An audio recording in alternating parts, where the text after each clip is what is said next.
flood affected 90% of the people in our community. And so it was good for people to get together. Multiple people from, I don't want to get started on names, but probably 100 franchises has called, Facebook me, message me, and they're not looking for commercial leads. They're like, Jeff, are you okay? Can we do anything for y'all? It's not only us down here, there's 3 franchises that are local. Well, there's 5 local, I don't own but 2 of them. And they've started a fund for all the employees to pay for the employees who lost everything.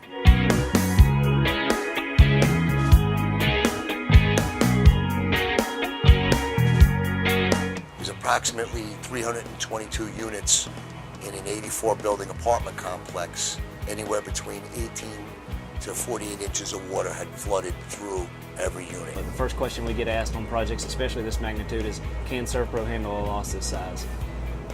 We kind of laugh and have the confidence to say better than anyone else. 15 tractor trailers on its way here, which is about what we've had show up so far. We've probably got $15 million in assets on site, and they're still coming.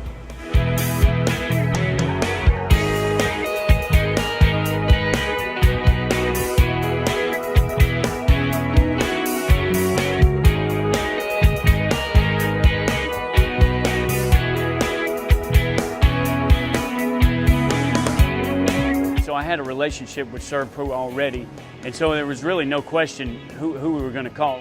Been very professional, efficient, and you can see behind me just all the work that they have gotten done in the past few days here at our campus, and we're very pleased with the progress that we're making here in the cleanup. And we got about 4 feet of water here all over our church campus, and we were really shocked that it would happen because we were built up so high, but Mother Nature had another idea. And so we were flooded, completely flooded here at our campus, and we're having to gut everything on our campus from 4 feet and under.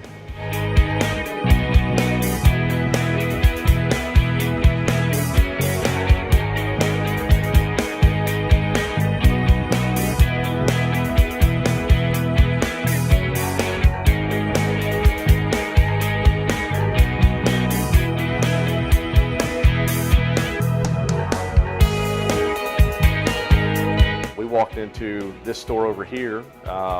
It had about 2 feet of water come through it. The power had been off for some period of time, and so meats had began to spoil. A lot of things that were on the lower shelves had been dumped into the floors.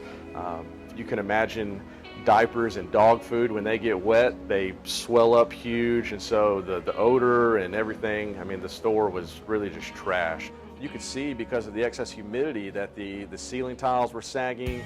We know the sheetrock's going to be wet. We know the VCT has to come up. And so we're actually going to be gutting the entire store. You have to understand their need. You know, there's some things that are specific to them that they got to have, whether the consultant talks about it or whether the adjuster talks about it. At the end of the day, it's about what the client wants.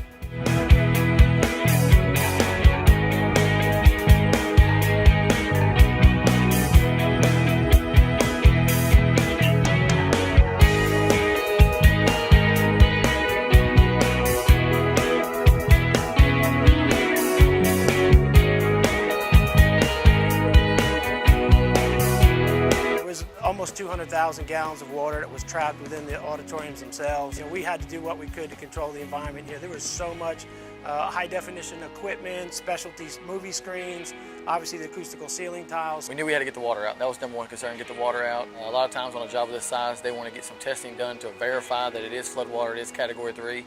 And then with that testing, they then go and create a protocol for you to work off of. As you can imagine, with a loss like this, there's an army of consultants and engineers and folks that had to be engaged. Everyone needed it yesterday, and you really have to have all that information at that second when that adjuster is asking for it, when the consultant's asking for it. I have my little mobile office, and I have my printer and my laptop and you know, some office supplies, and you know, when the consultant asked me today, hey, can you print off this protocol? I'm here, I got the printer, I can print that off, and they're very grateful. We ramped up to as much as 100 people a day here so far.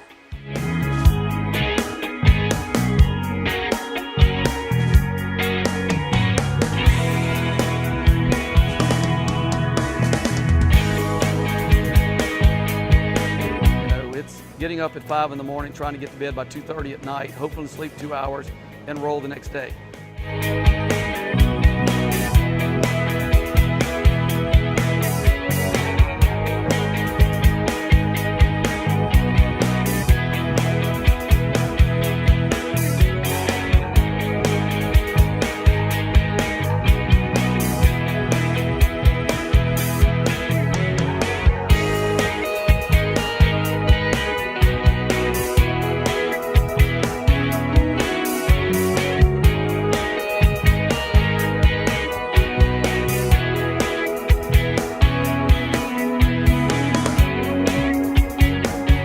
Do 3 or 4 jobs for free for some people just to give back. So it's Team SERVPRO, without Team Corporate coming down, without the Wilsons, the Stones, the VJs, I mean all these people that have called, the Callahans, the Wheats, you know, the David Moores, all that, we wouldn't pull this off. I couldn't do free jobs if I didn't get help on the big one. So, you know, we're hopefully being a blessing to them. We've been able to circle with their family and pray, and I mean, they can't even talk. And when I'm leaving, I can't even talk. But driving down the road, I'm like, hey, thank you, God. This is, you know, that's what's making me kind of smile through the whole event.